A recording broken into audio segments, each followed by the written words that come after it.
more theorem in the first chapter. In the previous class I have explained you fundamental theorem of arithmetic 1.2 theorem. Now I am going to do two theorems in this class, that is 1.3 theorem. It is also related to the same fundamental concepts of arithmetic. So let me write the theorem.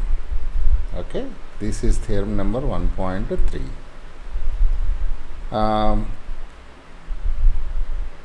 Let P be a prime number and this is P is a prime number if P divides a square, then P divides A. This is the theorem. And what is A? A is a positive integer. This is very important theorem because one of the important question in this chapter based on this theorem only. So this is the theorem. If P divides A square, and then P divides A also. That means divides means divisible. That means remainder is 0. That means if P divides A square, it means that P is a factor of A square. Okay. For example, 2 divides 4 square. That means 4 square is some value 16. So 2 divides 16. That means 2 is a factor of 16. That is 16 is divisible by 2. You understand in any way. If P divides A square, that means A square is divisible by P. If P divides A, that means A is divisible by P. Or if P divides A square, that means P is a factor of A square. P is a factor of A. This is how you have to understand. Let us have a proof for this, a simple proof. Okay. So P is a prime number, already it is given. A is a positive integer, that is already given. We will take that only. Let us say A is equal to, because A is a prime number, A can be expressed in the product, expressed as a product of prime factors. Because A is a prime number, okay, A is a positive integer, A is a positive integer. It can be expressed as a product of prime factors. Let us say prime factors are P1 into P2 into and so on. We don't know how much is A. Let us, in general, we have to do like this. So there are n prime factors. N can be 2 or 3 or 4, whatever. It depends on the size of A. So then what happened to A square? Because we got A square here. So let us find out A square. If A square means A into A, that means P1 into P2 into and so on, Pn multiplied by 2 times, one more time, P1 into P2 into and so on, Pn. Finally it is equal to, we can write P1 square, P2 square, P3 square and so on, Pn square. So if A is equal to this, A square will be like this, it will be. Okay. So then what is given? P divides A. This is P divides A. Given that P divides A. So that means A is equal to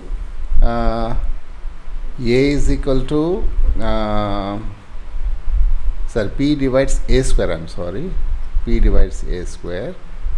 That implies P is one of the factor of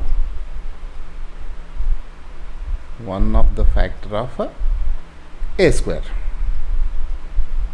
If P divides A square means P is one of the factor. A square is equal to, there are two factors, let us say this is the thing. So that means one of the factor of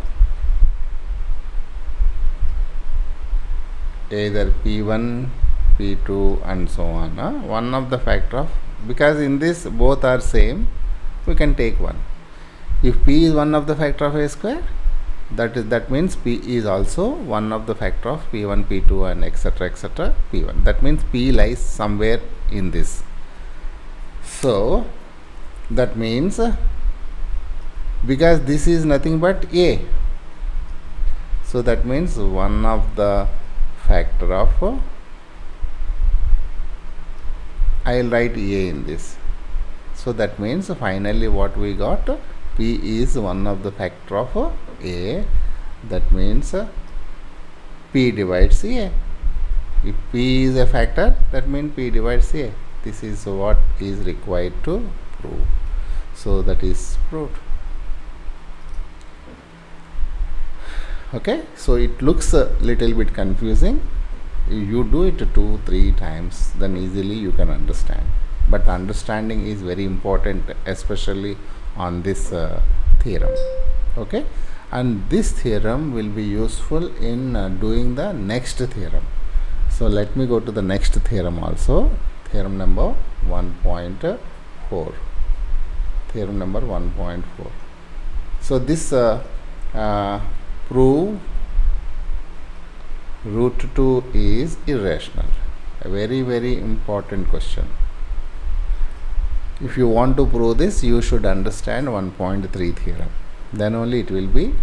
So let us prove this in the indirect proof. Indirect proof means we have to prove this root 2 is irrational. We will take in the opposite way. Let root 2, we will check the possibility of rational number. If 2 is let 2 is equal to rational number. That means first let us apply the properties of rational number to root 2.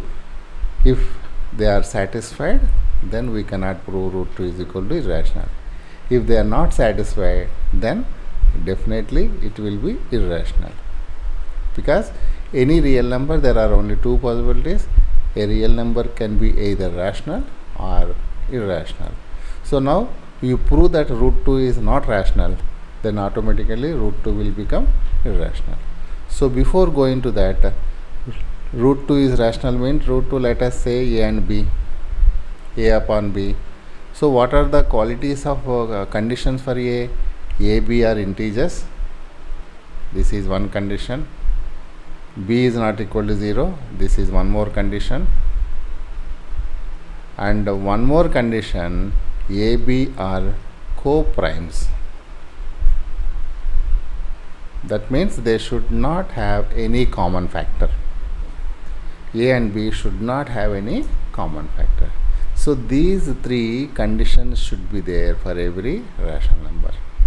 Okay, A, B are integers, B is not equal to 0, and A, B are co-prime numbers. Co-prime numbers means they should not have any common factor. So now, so let us go with this only. So root 2 is equal to A upon B. Let us square it. So root 2, let us, if you square it, what happens? Square root will go on left hand side and it will become A square upon B square. So that means 2B square is equal to A square. So that means 2B square is equal to A square means, let us say A square, in this way we will think. So that means 2 is a factor of, otherwise 2, let us talk in 2 divides A square, because A square 2 and B square. So 2 is a factor. 2 is a factor of A square, B square is a factor of A square. That means 2, we are talking about only 2. So that means 2 divides A square. So that means 2 is a factor of, you can write directly also, 2 is a factor of A square. Because only to bring the previous theorem into this, I have explained you. So that means let us say, let 2 is a factor of A square means let us say a is equal to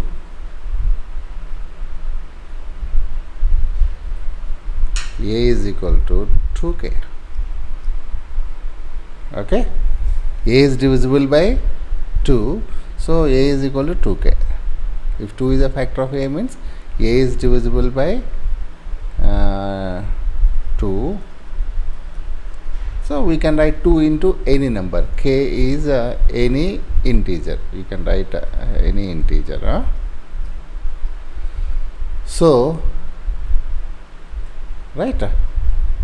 Let us say this is first equation and this is second equation. Now let us first equation how it becomes. Let us see. First equation 2b square is equal to a square. Right.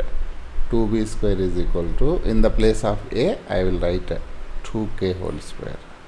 So that implies 2b square is equal to 4k square. That implies b square is equal to 2k square.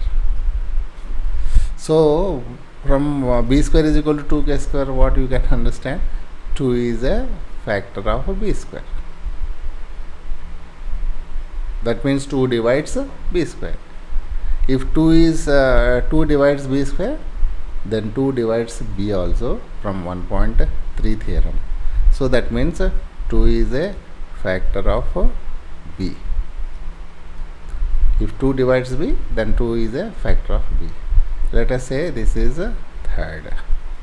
Now in the second and third, from 2 and 3, 2 is a factor of both a and b.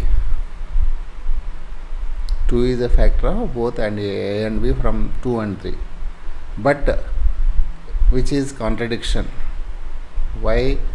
Because a and b are always co-prime from the definition, from this. That means a and b should not have a common factor. But here what you have got, 2 is a factor of a and b. So that is what is the contradiction. Therefore, our supposition is wrong. What we have supposed, root 2 is rational. So our supposition is wrong. That means we have supposed root 2 is rational. So that become wrong. Therefore, root 2 is equal to irrational. We proved that root 2 is not a rational number. If root 2 is not a rational number, then root 2 will become irrational number. So this is a very, very important question, because it usually comes this question in the board examination. In the place of root 2, he may be giving root 3 also. For root 3 also, you have to apply the same procedure. And few more applications are there on this concept. Those things I am going to teach you in the next class. See you in the next class. Bye bye.